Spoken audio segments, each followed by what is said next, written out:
नमस्कार दोस्तों। मैं विकास कुमार फिर से पेश हूँ आपके सामने मेरे YouTube चैनल विकास यादव साइंस क्लासेस के अंदर। दोस्तों, मेरे पिछले वीडियो के अंदर बहुत सारे लाइक्स आए, बहुत सारे कमेंट्स आए। उसमें कमेंट था कि सर कुछ जेड से संबंधित वीडियो भी अपलोड कीजिए। तो आज हम लेके आए Z ICR 11th and 12th के पर्पज से एक रेस्पिरेशन का एक बहुत ही बढ़िया टॉपिक, जिसका नाम है क्रेब्स सक्कर। It's mean Krebs cycle.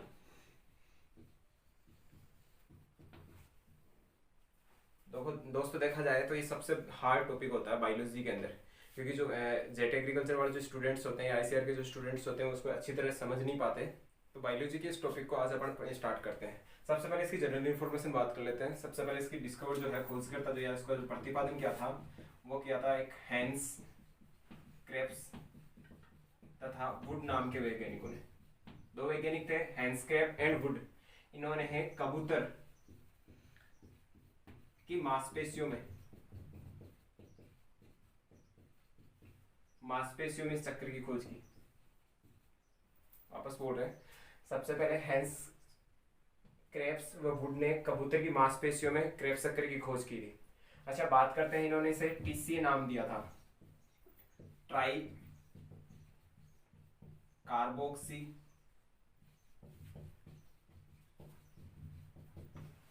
Carboxylic चक्कर। हैंस क्रेब व वुड के अनुसार इसे क्या नाम दिया गया था? TCA, ट्राई कार्बोक्सिलिक चक्कर। फिर बाद में इसे क्या नाम दे दिया गया? Krebs cycle. बाद में इसे क्रेब्स साइकिल कहा गया,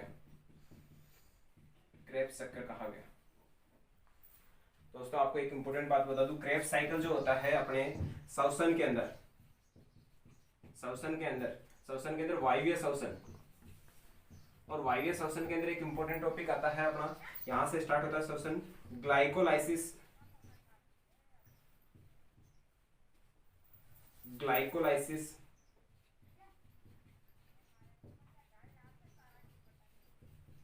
तथा क्रेब्स चक्कर के मध्य, ग्लाइकोलाइसिस और क्रेब्स चक्र के मध्य एक एंजाइम आता है, सॉरी एक प्रोडक्ट आता है, एसिटाइल कोएंजाइम।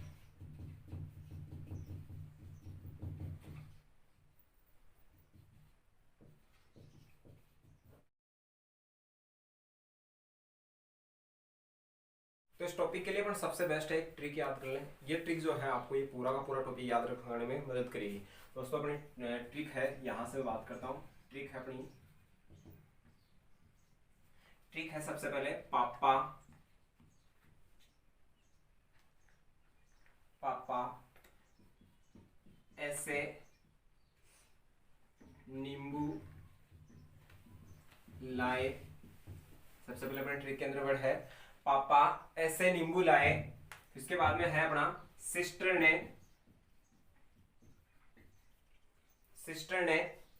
आइस डालकर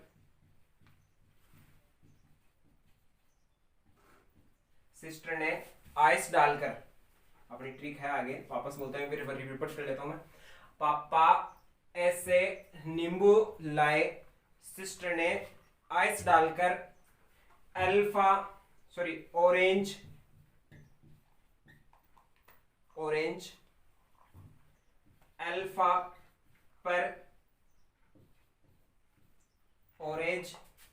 अल्फा पर सक्सेज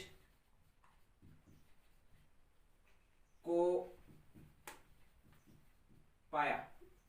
आधी ट्रिक कंप्लीट हो चुकी है, वापस बोलते हैं। पापा ऐसे नींबू लाए, सिस्टर ने आइस डालकर ऑरेंज अल्फा पर सक्सेज को पाया। अब जब इंसान सक्सेसफुल हो जाता है, उसके बाद में बात करते हैं आगे। सक्सेज को पाया मतलब सक्सेस हासिल कर ली। उसके बाद में जो इंसान सक्सेस हासिल कर लेगा उसको बोला जाएगा अलग वर्ड से सक्सेसफुल पर्सन। तो यहां से आएगा फिर सक्सेसफुल होकर। दोस्तों, सक्सेसफुल एक ही वर्ड होता है, लेकिन अपन इसको ट्रिक के लिए आधा लगा लेते हैं, पार्टिसिपेट कर लेते हैं। इसका पार्टीशन करने के बाद में क्या हो जाएगा? सक्सेसफुल होकर। जैसे इंसान सक्सेसफुल होता है, कुछ ना कुछ उसके पास इनकम आना स्टार्ट होती है, वो अच्छा खाना रहन सहन बदल लेता अपना। तो इस हिसाब से अपन क्या करेंगे, यहां अपना हो जाएगा सक्सेसफुल होकर सेव खाया। थोड़ा ऊपर लिख देते हैं, सेव खाया। सेव खाने के बाद में आपको वैसे पता है बड़ा मजा आता है, इसलिए अपन इसको बोल देंगे सेव खाने के बाद में आ गया अपना ओहा या ओहे। ये अपनी ट्रिक कंप्लीट हुई। आज की जो ट्रिक अपनी क्रैप सर्कल के लिए वो है पापा ऐसे नींबू लाए, सिस्टर ने आइस डालकर ऑरेंज अल्फा पर, कौन से ऑरेंज पे, ऑरेंज अल्फा, एक ऑरेंज का नाम है जिसका है ऑरेंज अल्फा पर सक्सेज को पाया, सक्सेज फुल होकर सेव खाया और सेव खाने के बाद बड़ा मजा आया तो अपने बोल दिया आहा। ये अपनी ट्रिक है। बात करते हैं इसके अंदर कौन कौन से कंपाउंड्स काम में लिए जाते हैं। सबसे पहले पापा से बनेगा आपका पायरुविक अम्ल, पापा से बनेगा पायरुविक अम्ल। दोस्तों जो भी कंपाउंड बीच में बढ़ते जाएंगे मैं उनको बॉक्स के रूप में डिनोट करता जाऊंगा। सबसे पहले आ गया पायरुविक अम्ल, इसी के साथ में इनकी कार्बन संख्या भी लिखता जाऊंगा। पायरुविक अम्ल जो होता है वो होता है 3 कार्बन का। सबसे पहले अपना कंपाउंड है पायरुविक अम्ल। आपको पता हो नहीं हो तो मैं बता दूं आपको कि ग्लाइकोलाइसिस चक्कर का सबसे लास्ट प्रोडक्ट जो होता है अपना पायरुविक अम्ल। तो पायरुविक अम्ल जो होता है 3 कार्बन वाला। अब पायरुविक अम्ल से बनता है अपना सबसे पहले से एसिटाइल को एंजाइम। अगला प्रोडक्ट कौन सा बनता है अपना acetyl co enzyme. Acetyl co enzyme जो होता है वो 2 कार्बन वाले होता है, 2 कार्बन वाला कंपाउंड होता है। इसके बाद में आता है नींबू लाई। दोस्तों आप जानते हैं नींबू के अंदर एक एग्रीकल्चर के अंदर कई बार क्वेश्चन पूछा जाता है जेट आईसीआर के अंदर कि नींबू के अंदर कौन सा रोग लगता है। ये आपके 2017 रेलवे के अंदर भी पूछा गया है जो है अपना कि नींबू के अंदर कौन सा रोग लगता है, वो होता है सिट्रस कैंकर रोग। तो अपन को यहाँ आता है ट्रिक के अंदर नींबू, और नींबू के अंदर कौन सा अम्ल पाया जाता है वही यहाँ पर प्रेजेंट होगा। तो नींबू के अंदर अम्ल पाया जाता है सिट्रिक अम्ल, तो यहाँ लिखा अपन ने सिट्रिक अम्ल। तो पापा ऐसे नींबू लाए मतलब पायरुविक अम्ल से बना एसिटाइल को एंजाइम और एसिटाइल को एंजाइम से बना अपना सिट्रिक अम्ल। दोस्तों जो सिट्रिक अम्ल जो होता है वो होता है 6 कार्बन वाला। सिट्रिक अम्ल जो होता है वो होता है 6 कार्बन वाला, तो इसको लिख दिया अपन ने 6 कार्बन से। अब सिस्टर ने, आगे की ट्रिक में है सिस्टर ने। सिस्टर ने का मतलब होता है सिस, सिस्टर से बना सिस और ने से बना एको ने टिक अम्ल। कौन सा अम्ल बना, सिस एकोनेटिक अम्ल। सिस्टर ने तो यहां से बना अपना सिस एकोनेटिक अम्ल। यहां से बात करते हैं अपना अगला आता है प्रोडक्ट, अपनी ट्रिक है आइस डालकर, और आइस का मतलब होगा ऑक्जेलो एसिटिक एसिड, सॉरी आइस डालकर मतलब हो गया अपना यहां अपन बात कर रहे थे, यहां बना आपका सिस एकोनेटिक अम्ल और यहां आएगा आइस डालकर। आइस का मतलब होता है आइसो, थोड़ा ऊपर लिख देते हैं, आइसो सिट्रिक अम्ल। यह हो गया अपना आइसोसिट्रिक अम्ल। और आइसोसिट्रिक अम्ल से अगला जो प्रोडक्ट बन रहा है वो है अपना ऑरेंज। क्या बना अपना ऑरेंज। ऑरेंज का मतलब होता है ऑक्जेलो, ऑरेंज का मतलब है अपना ऑक्जेलो सक्सेनिक अम्ल, सक्सेनिक अम्ल।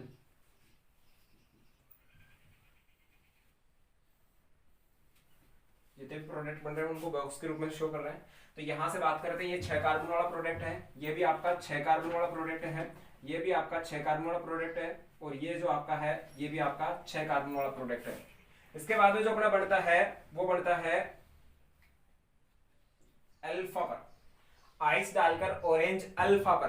तो ऑरेंज अल्फा पर, अल्फा की मतलब हो गया अल्फा कीटो ग्लूटेरिक अम्ल।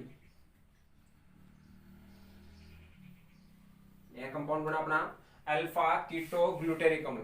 तो दोस्तों मैं आपको बता दूं अल्फा कीटो ग्लूटेरिक अम्ल जो होता है वो होता है सिर्फ और सिर्फ 5 कार्बन वाला।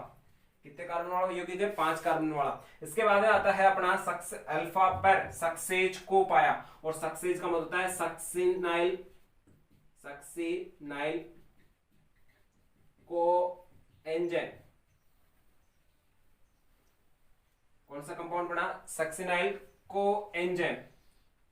सक्सिनाइल को एंजाइम के बाद में देखो अपन वापस ट्रिक बोलते हैं, पापा ऐसे नींबू लाए, सिस्टर ने आइस डालकर ऑरेंज अल्फा पर सक्सेज को पाया, और सक्सेज मतलब सक्सेज से बन गया अपना सक्सेनिक, सक्सिनाइल, और को से बन गया को एंजाइम, तो यहाँ बना अपना सक्सेनिक को एंजाइम। इसके बाद में बात करते हैं सक्सेज।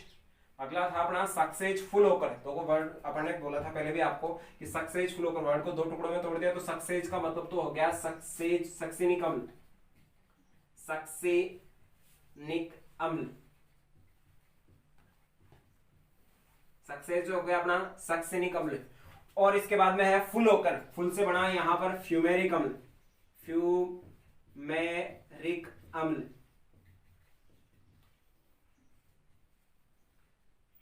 फ्यूमेरिक अम्ल। कौन सा बना? फ्यूमेरिक अम्ल। अच्छा, बात करते हैं सक्सेज फुल होकर। अब जब इंसान सक्सेसफुल आता है तो सेव खाता है, और यहां बात करते हैं सेव के अंदर कौन सा अम्ल पाया जाता है? यहां पाया जाता है मैलिक अम्ल, मैलिक अम्ल। यहां कौन सा प्रोडक्ट बना आपकी बात? मैलिक अम्ल। तो यहां से बना सक्सेनिक अम्ल से बना अपना फ्यूमेरिक अम्ल, और फ्यूमेरिक अम्ल से बना अपना मैलिक अम्ल। अब मैलिक अम्ल के बाद में देखो अपने पढ़ा था कि अपने सेव खाने के बाद में अपने को बड़ा मजा आता है, तो अपन क्या बोलेंगे? ओए होए या फिर ओए। तो इसके लिए आप इसको लिख देंगे ऑक्जेलो एसिटिक अम्ल, एसिटिक एसिड। और एसिटिक एसिड जो एंजाइम है वो किसमें आ जाएगा? वापस से एसिटाइल को एंजाइम के अंदर। दोस्तों अपनी ये जो ट्रिक थी वो कंप्लीट हुई क्रेप शक्कर की। तो वापस एक बार रिपीट कर देता हूं अपनी ट्रिक को कि पापा ऐसे नींबू लाए, सिस्टर ने आइस डालकर ऑरेंज अल्फा पर सक्सेज को पाया, सक्सेज फुल होकर सेव खाया, और सेव खाने के बाद बड़ा मजा आया तो इसलिए उन्होंने बोल दिया ओए होए। यह बात करते हैं, सबसे पहले आता है पायरुविक अम्ल। पायरुविक अम्ल के बाद में बढ़ता है एसिटाइल को एंजाइम, तो यहां से बना acetyl co enzyme. Acetyl co enzyme से बढ़ता है अपना सिट्रिक अम्ल, और सिट्रिक अम्ल से बढ़ता है बाद में अपना सिस एकोनेटिक अम्ल, और सिस एकोनेटिक अम्ल से बढ़ता है आइसोसिट्रिक अम्ल। आइसोसिट्रिक अम्ल से बढ़ता है ऑक्जेलोसक्सेनिक अम्ल, और ऑक्जेलोसक्सेनिक अम्ल के बाद में बढ़ता है अपना अल्फा कीटोग्लूटेरिक अम्ल। अल्फा कीटोग्लूटेरिक अम्ल के बाद में बढ़ता है अपना सक्सिनाइल कोएंजाइम, और सक्सिनाइल कोएंजाइम के बाद में बढ़ता है अपना सक्सेनिक अम्ल। सक्सेनिक अम्ल के बाद में बढ़ता है अपना फ्यूमेरिक अम्ल, और फ्यूमेरिक अम्ल के बाद में बढ़ता है अपना मैलिक अम्ल, और मैलिक अम्ल के बाद में बढ़ता है अपना लास्ट प्रोडक्ट है ऑक्जेलो एसिटिक एसिड। दोस्तों अपने बात की थी यहाँ 6 कार्बन वाला प्रोडक्ट है, ये 6 कार्बन वाला, ये 6 कार्बन वाला, ये 6 कार्बन वाला। ये मध्यवर्ती जो उत्पाद होता है वो 5 कार्बन वाला। इसके बाद से फिर वापस जो आगे वाला आएगा वो 4 कार्बन वाला आएगा, फिर इसके बाद में आएगा वो 4 कार्बन वाला आएगा। इसके बाद में जो भी है वो सारे के सारे कितने कार्बनों में डिनोट होंगे? ये सारे के सारे 4 कार्बनों में। मैलिक अम्ल को थोड़ा सा इधर लिख देता हूँ, फ्यूमेरिक अम्ल को, ये फ्यूमेरिक अम्ल हो गया अपना। ये भी क्या है आपका? 4 कार्बन वाला है। मैलिक अम्ल जो है 4 कार्बन का है, और ऑक्जेलो एसिड है वो भी क्या है आपका? 4 कार्बन वाला। अच्छा, बात करते हैं इसके अंदर कौन कौन से एंजाइम जो होते हैं वो बीच बीच में काम में आते हैं। अब एंजाइमों के लिए क्या करते हैं अपन, मैं थोड़ा सा स्ट्रेट लिख देता हूं इनको। सबसे पहले आता है पायरुविक अम्ल, और पायरुविक अम्ल के अंदर जो एंजाइम काम में लिया जाता है उसका नाम होता है पायरुविक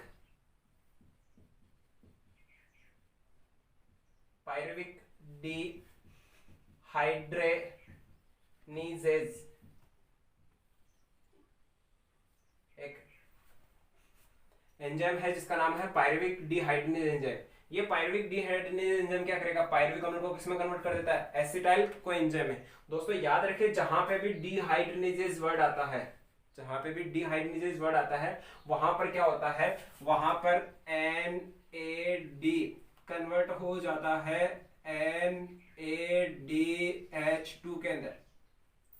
NAD जो एक है सहकारिक एनर्जी है वो क्या हो जाती है? NAD कन्वर्ट हो जाती है NADH2 के अंदर। इसके बाद में बात करते हैं एसिटाइल को एंजाइम से क्या होता है? यहां से आपकी निकल जाती है को एंजाइम, रिलीज हो जाता है, और क्या बन जाता है? सिट्रिक अम्ल। क्या बन जाता है? यहां से सिट्रिक अम्ल। यहां पर ने बात की, यहाँ को एंजाइम क्या होता है? रिमूव हो जाता है। यहाँ पर जो एंजाइम काम में लिया जाएगा वो लिया जाएगा सिट्रिक एसिड बढ़ रहा है, तो इससे यहां से पहले इसके ऊपर काम में लिया जाएगा citrate synthetase. Citrate synthetase enzyme क्या होगा? यहाँ पर यूज होगा। सिट्रेट सिंथेटेज एंजाइम क्या करेगा? आगे सिट्रिक अम्ल का निर्माण करेगा। अब सिट्रिक अम्ल जो है वो वापस बदल जाएगा आपका सिस एकोनेटिक अम्ल के अंदर, और सिस एकोनेटिक अम्ल जो है वो क्या करेगा? यहाँ से एक एंजाइम की हेल्प लेगा जिसका नाम है आपका एकोनिटेज एंजाइम। एकोनिटेज enzyme, एकोनिटेज enzyme. ये एकोनिटेज एंजाइम क्या करेगा, आपका सिट्रिक अम्ल को किसमें कन्वर्ट कर देगा, सिस एकोनिटिक अम्ल के अंदर। एकोनिटेज एंजाइम जो बनता है इससे क्या होता है, यहाँ पर किसकी हेल्प लेता है, ये आयरन की हेल्प लेता है। तो ये आयरन के द्वारा, मतलब सिट्रिक अम्ल एकोनिटेज एंजाइम और आयरन के द्वारा किसमें कन्वर्ट हो जाता है, सिस एकोनिटिक अम्ल के अंदर। अब ये सिस एकोनिटिक अम्ल जो आता है ये भी क्या करेगा, एकोनिटेज एंजाइम की हेल्प लेगा, एकोनिटेज एंजाइम, और एकोनिटेज एंजाइम साथ में हेल्प लेता है किसकी, आयरन की। तो ये आयरन की सहायता से किसमें कन्वर्ट हो जाएगा, आपका आइसोसिट्रिक अम्ल के अंदर। किसके अंदर कन्वर्ट हो जाएगा, आइसोसिट्रिक अम्ल के अंदर। आइसोसिट्रिक अम्ल जो है वो एक एंजाइम की हेल्प लेता है जिसका नाम होता है isocitrate synthetase, isocitrate synthetase dehydrogenase.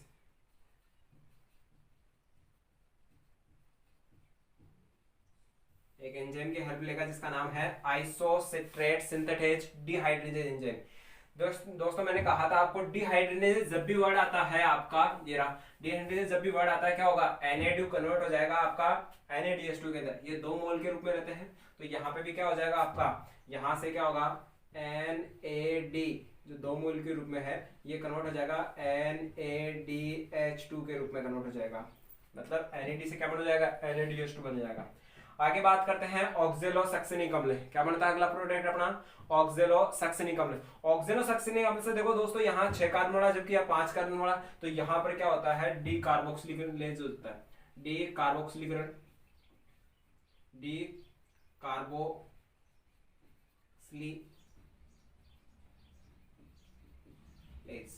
D carboxylase का मतलब होता है यहाँ से CO2 जो होता है, कार्बन डाइऑक्साइड जो होती है वो मुक्त कर दी जाती है। एक कार्बन डाइऑक्साइड यहाँ मुक्त होती है, एक जो होती है शुरू के अंदर होती है।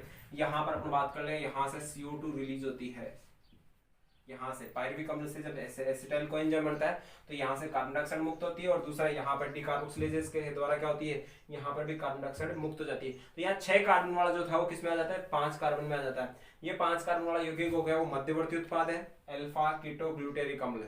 ठीक है, अब अल्फा कीटोग्लूटेरिक अम्ल क्या करेगा, ये भी क्या करेगा, यहाँ से कार्बन डाइऑक्साइड का मोल क्या कर देगा, मुक्त कर देगा। ये भी क्या कर देगा, एक कार्बन डाइऑक्साइड के अमाउंट को, मॉलिक्यूल को क्या कर देगा, यहाँ से रिलीज कर देगा। तो यहाँ कार्बन श्रृंखला जो बचती है वो 5 कार्बन से कितने कार्बन की आ जाती है, अब की बार 4 कार्बन वाली कार्बन श्रृंखला आ जाती है। अब यहाँ अपन ने बात की दोस्तों, यहाँ अपन ने बात की डी कार्बोक्सिलेजेस के द्वारा क्या होता है, यहाँ कार्बन डाइऑक्साइड मुक्त हो जाती है, तो यहाँ पर जो था वो अपना 1 कार्बन कम हो जाता है, तो यहाँ 6 कार्बन से क्या हो जाएगा, 5 कार्बन आ जाएगा। उसके बाद में बात की अपन ने अल्फा कीटोग्लूटेरिक अम्ल जो होता है वो क्या करता है, कार्बन डाइऑक्साइड और मुक्त कर देता है, और यहाँ क्या हो जाता है, यहाँ बढ़ जाता है 4 कार्बन वाला प्रोडक्ट बनता है जिसका नाम होता है सक्सिनाइल कोएंजाइम। और यहाँ जो एंजाइम काम में आता है उसका नाम होता है अल्फा कीटोग्लूटेरिक डिहाइड्रोजिनेज।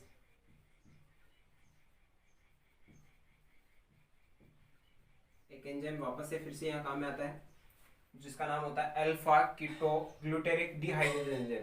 दोस्तों मैंने आपको पहले बताया था जब भी डिहाइड्रोजिनेज एंजाइम मुक्त होता है, एंजाइम काम में आता है, तो वहां पर क्या होता है मैं कहाँ लिखूं इसको, मतलब ऐसा यहाँ लिख देता हूँ। यहाँ से क्या होता है, यहाँ तक आने में, यहाँ से यहाँ तक आने के अंदर क्या होता है, NAD जो था NAD ये कन्वर्ट हो जाता है NADH2 के अंदर।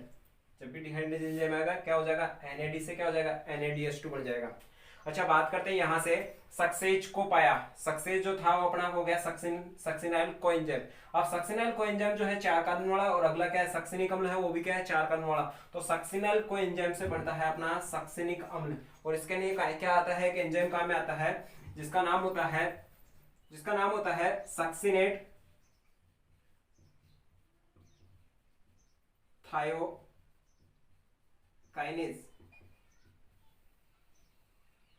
एक एंजाइम है जिसका नाम होता है सक्सिनेज थायोकाइनेट। ये सक्सिनेज थायोकाइनेट क्या करेगा, सक्सिनाइल को एंजाइम को किसमें कन्वर्ट कर देगा, सक्सिनिक अम्ल के अंदर। किसके अंदर कन्वर्ट कर देगा, सक्सिनिक अम्ल के अंदर कन्वर्ट कर देगा। इसके बाद में बात करते हैं यहाँ से सक्सिनिक अम्ल जो होता है ये भी क्या करेगा, अपना फ्यूमेरिक अम्ल के साथ में आएगा। किसके साथ में आएगा, फ्यूमेरिक अम्ल को बनाएगा। तो यहाँ पर जो एंजाइम काम में लिया जाएगा, यहाँ से इस प्रोडक्ट को बनाने में जो एंजाइम काम में लिया जाता है उससे वो आएगा अपना सक्सिनेज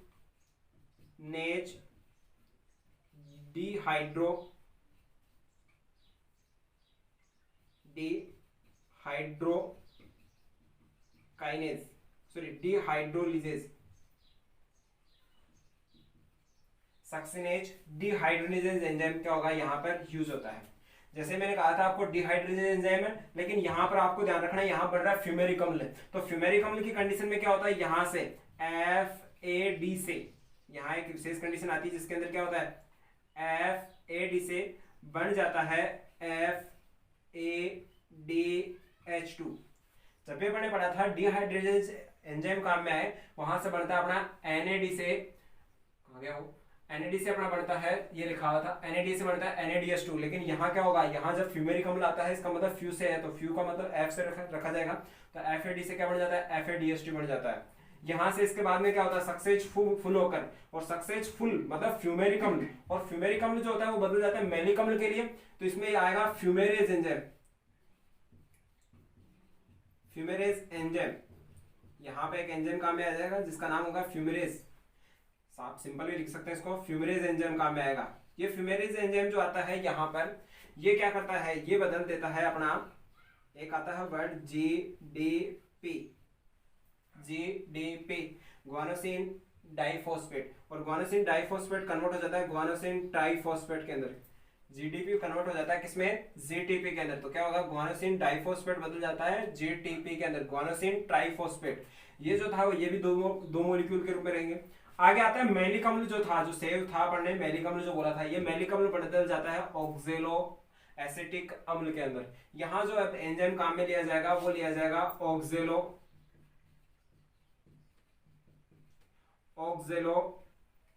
डिहाइड्रोजिनेज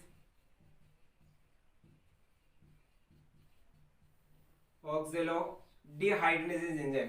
कौन से एंजाइम काम में आएगा, ऑक्जेलो डिहाइड्रोजिनेज एंजाइम। ये डिहाइड्रोजिनेज एंजाइम जो होगा, इसका मतलब ये भी क्या करेगा, यहां से NAD से बदल देगा NADH2, ये भी दो मॉलिक्यूल के रूप में है। तो दोस्तों वापस बोल देता हूं मैं इसको, यहां से वापस पढ़ते हैं। पापा ऐसे नींबू लाए, सिस्टर ने आइस डालकर ऑरेंज अल्फा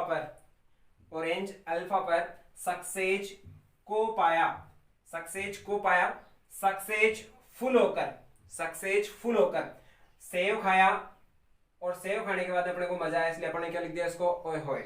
इसके बाद में बात करते हैं इसके अंदर जो अम्ल एंजाइम कौन से, इसके अंदर प्रोडक्ट कौन से यूज होते हैं। पायरुविक अम्ल से बनता है अपना एसिटाइल कोएंजाइम से बनता है अपना सिट्रिक अम्ल, और सिट्रिक अम्ल से बनता है सिस एक्वेटिक अम्ल, और सिस एक्वेटिक अम्ल से बनता है अपना आइसोसिट्रिक अम्ल से बनता है अपना ऑक्जेलो सक्सिनिक अम्ल, और ऑक्जेलो सक्सिनिक अम्ल से बनता है अपना अल्फा कीटोग्लूटेरिक अम्ल से बनता है अपना सक्सिनल कोएंजाइम, और सक्सिनल कोएंजाइम से बनता है अपना सक्सिनिक अम्ल से बनता है अपना फ्यूमेरिक अम्ल, और फ्यूमेरिक अम्ल से बनता है अपना मैलिक अम्ल, और मैलिक अम्ल से बनता है अपना ऑक्जेलो एसिटिक अम्ल। इसके अंदर आने वाला बीच में जो एंजाइम काम में आता है, सबसे पहले आता है आपका पायरुविक डिहाइड्रोजिनेज एंजाइम, इसके बाद में आता है सिट्रेट सिंथेटेज एंजाइम, इसके बाद में आता है एकोनिटेज एंजाइम जो आयरन के साथ में आता है, इसके बाद में फिर से वापस आएगा एकोनिटेज एंजाइम। ये एकोनिटेज एंजाइम को मैं वापस से राउंड से में शुरू कर देता हूँ। इसके बाद में आता है आइसोसिट्रेस सिंथेटेज डिहाइड्रोजिनेज एंजाइम, इसके बाद में आता है डीकार्बोक्सिलीकरण की प्रोसेस होती है जिसमें कार्बन डाइऑक्साइड मुक्त हो जाती है। फिर से अल्फा कीटोग्लूटेरिक अम्ल के बाद में क्या आएगा, वापस अल्फा कीटोग्लूटेरिक अम्ल डिहाइड्रोजिनेज एंजाइम काम में आता है, और यहाँ से भी क्या होता है कार्बन डाइऑक्साइड का मॉलिक्यूल्स मुक्त हो जाता है। इसके बाद में बनता है अपना सक्सिनिक कोएंजाइम जो होता है, उससे में एक एंजाइम काम में लिया जाता है जिसका नाम होता है सक्सिनेज थायोकाइनेज क्या बना देगा, सक्सिनिक अम्ल बना देगा। सक्सिनिक अम्ल जो होता है वो क्या करेगा, सक्सिनेज डिहाइड्रोजिनेज एंजाइम के द्वारा किसमें कन्वर्ट हो जाएगा, फ्यूमेरिक अम्ल में, और फ्यूमेरिक अम्ल जो होता है एक अम्ल के द्वारा एक फ्यूमेरेज एंजाइम के द्वारा किसमें बदल जाएगा, मैलिक अम्ल के अंदर, और मैलिक अम्ल जो है वो आइसो डिहाइड्रोजिनेज एंजाइम के द्वारा किसमें कन्वर्ट हो जाएगा, ऑक्जेलो एसिटिक अम्ल के अंदर। तो ये अपना क्रैब सर्कल का जो एक शानदार ट्रिक थी वो याद हो गई दोस्तों। अगर आपको ये ट्रिक्स अगर आपको याद करनी है तो आप इस वीडियो को अच्छी तरह से देखें, लाइक करें, कमेंट करें। जैसा ही दोस्तों अपन हर वीडियो के अंत में अपन क्या करते हैं, उस टॉपिक से रिलेटेड इंपॉर्टेंट जो क्वेश्चंस होते हैं जो कंपटीशन एग्जाम में है, आपके 11th-12th के जो एग्जाम्स होते हैं उनमें, या आपके जेट ICAR के जो एग्जाम होते हैं उनमें कई बार पूछे जाते हैं। उन इंपॉर्टेंट क्वेश्चंस के बारे में बात कर लेते हैं इस टॉपिक से रिलेटेड। आज अपन ने पढ़ा था क्रैब सर्कल, और क्रैब सर्कल से जो इंपॉर्टेंट क्वेश्चंस वो सारे मैंने बोर्ड पे फिल कर दिए। चलो देखते हैं। सबसे पहले अपना क्वेश्चन है क्रैब सर्कल की खोज करता, मतलब सबसे पहले क्रैब सर्कल को खोज करने वाले वैज्ञानिक कौन कौन से थे। एक था हैंस क्रैब और एक था वुड। हैंस क्रैब और वुड, उन्होंने कबूतर की मांसपेशियों के अंदर खोज की थी। सबसे पहले किसमें खोज की थी, कबूतर की मांसपेशियों के अंदर। बात करते हैं आगे क्रेब्स शक्कर के उपनाम। क्रेब्स शक्कर को और भी कई नामों से जाना जाता है, जैसे सबसे पहला है टीसीए। ये टीसीए जो नाम दिया था हैंस क्रेब और वुड ने दिया था, इसलिए इसका नाम पहले इसको बोलते हैं टीसीए को ट्राई कार्बोक्सिलिक अम्ल, इसे बोला जाता है ट्राई कार्बोक्सिलिक अम्ल। इसके अलावा इसका नाम होता है सिट्रिक एसिड चक्कर, इसका दूसरा नाम है सिट्रिक एसिड चक्कर। ये इसलिए दिया गया है क्योंकि इसका प्रथम उत्पाद जो होता है क्रेब्स शक्कर का, जो फर्स्ट प्रोडक्ट होता है वो होता है आपका सिट्रिक एसिड, और सिट्रिक एसिड के फर्स्ट प्रोडक्ट होने के कारण इसे कहा जाता है सिट्रिक एसिड साइकिल या सिट्रिक एसिड चक्कर। अच्छा, बात करते हैं आगे। अगला नेक्स्ट क्वेश्चन है अपना क्रेब्स शक्कर की क्रियाविधि, मतलब क्रेब्स शक्कर जो होता है वो कहाँ घटित होती है, इसकी घटना कहाँ होती है, कोशिका द्रव्य में होती है या फिर इसके माइटोकॉन्ड्रिया के अंदर होती है। तो इसकी जो घटना होती है वो होती है माइटोकॉन्ड्रिया के अंदर होती है, और माइटोकॉन्ड्रिया के अंदर दो भाग होते हैं, एक क्रिस्टी भाग होता है जो फिंगर लाइक प्रोजेक्शन में होता है, और एक इसका मैट्रिक्स भाग होता है। तो मैट्रिक्स के अंदर, माइटोकॉन्ड्रिया के मैट्रिक्स के अंदर ऑक्सीजन की उपस्थिति के कारण, क्योंकि वायवीय श्वसन के बारे में पढ़ रहे हैं, तो वायवीय श्वसन मतलब ऑक्सीजन की उपस्थिति के अंदर क्या होता है, क्रेब्स शक्कर कंप्लीट होता है। तो इसके लिए बोलेंगे क्रेब्स शक्कर की क्रियाविधि जो होती है माइटोकॉन्ड्रिया के मैट्रिक्स भाग में ऑक्सीजन की उपस्थिति के कारण होती है। नेक्स्ट क्वेश्चन अपना एम्फीबोलिक चक्कर, मतलब क्रेब्स शक्कर को एक अन्य नाम से जाना जाता है जिसका नाम होता है एम्फीबोलिक साइकिल, एम्फीबोलिक। वैसे एम्फीबियन आपने वर्ड सुना होगा, जो दो कॉमन नेम आते हैं, इसलिए एम्फीबोलिक बोलते हैं इसको। क्यों? क्योंकि इसके अंदर एनाबोलिक जो होती है, दो प्रकार की रिएक्शंस होती है, एनाबोलिक एंड कैटाबोलिक। दो प्रकार की रिएक्शन होती है, एक एनाबोलिक और एक कैटाबोलिक। तो एनाबोलिक और कैटाबोलिक दोनों प्रकार की क्रियाएं इसमें घटित होती है, इसलिए इसको बोला जाता है एम्फोबोलिक साइकिल भी, एम्फीबोलिक साइकिल भी। ठीक है दोस्तों, अगला क्वेश्चन देखते हैं मध्यवर्ती उत्पाद। अपन ने जब क्रेब्स शक्कर में ट्रिक पढ़ी थी उसमें पढ़ा था एक 5 कार्बन वाला मध्यवर्ती उत्पाद बनता है जिसका नाम था अल्फा कीटोग्लूटेरिक अम्ल। इसके बारे में कई बार क्वेश्चन पूछा जाता है, तो बात करते हैं मध्यवर्ती उत्पाद अल्फा कीटोग्लूटेरिक एसिड। ये 5 कार्बन वाला जो है सबसे मेन या अपन बोल सकते हैं मध्यवर्ती प्रोडक्ट होता है। आगे नेक्स्ट क्वेश्चन है कुल कार्बनिक अम्लों का निर्माण पूछा जाता है। क्रेब्स शक्कर जो होता है क्रेब्स साइकिल का टोटल कितने प्रोडक्ट बनते हैं जो कार्बनिक एसिड से रिलेटेड होते हैं। अच्छा, बात करते हैं इसके अंदर टोटल प्रोडक्ट जो बनते हैं वो बनते हैं अपने 10 कार्बनिक अम्ल बनते हैं। कैसे कैसे बनते हैं? 6 कार्बन वाले जो प्रोडक्ट थे वो 5 थे। 6 कार्बन वाले प्रोडक्ट कितने थे? 5 थे। एक 5 कार्बन वाला प्रोडक्ट सिर्फ एक था अल्फा कीटोग्लूटेरिक अम्ल, तो 5 कार्बन वाला एक प्रोडक्ट आ गया। और जबकि 4 कार्बन प्रोडक्ट वाला कितने थे? 4 थे। 4 कार्बन वाले कितने प्रोडक्ट थे? 4। टोटल मिलाया तो कितना हो गया? 10। तो 10 कार्बनिक अम्लों का निर्माण होता है। कई बार एग्जाम में क्वेश्चन पूछा जाता है क्रेब्स साइकिल के अंदर कितने कार्बनिक अम्लों का निर्माण होता है? 10 कार्बनिक अम्लों का निर्माण होता है। आगे बात करते हैं कि क्रेब्स साइकिल के अंदर कुल कितने एटीपी अणुओं की संख्या या कुल कितने एटीपी अणुओं का निर्माण होता है। क्रेब्स साइकिल के अंदर कुल कितने एटीपी मॉलिक्यूल्स फॉर्म होते हैं, उनकी नंबर होती है 30। आपको बता दूं दोस्तों, जो ग्लाइकोलाइसिस चक्कर जो होता है, ग्लाइकोलाइसिस जो साइकिल होता है, ग्लाइकोलाइसिस साइकिल के अंदर क्या होता है? 8 एटीपी बनते हैं। कितने एटीपी बनते हैं? 8 एटीपी बनते हैं, और यहाँ पर 30 बनते हैं। ऐसा टोटल मिला के टोटल जो हो जाते हैं वो हो जाते हैं 38। वायवीय श्वसन के अंदर कितने एटीपी बनते हैं? 38 एटीपी बनते हैं।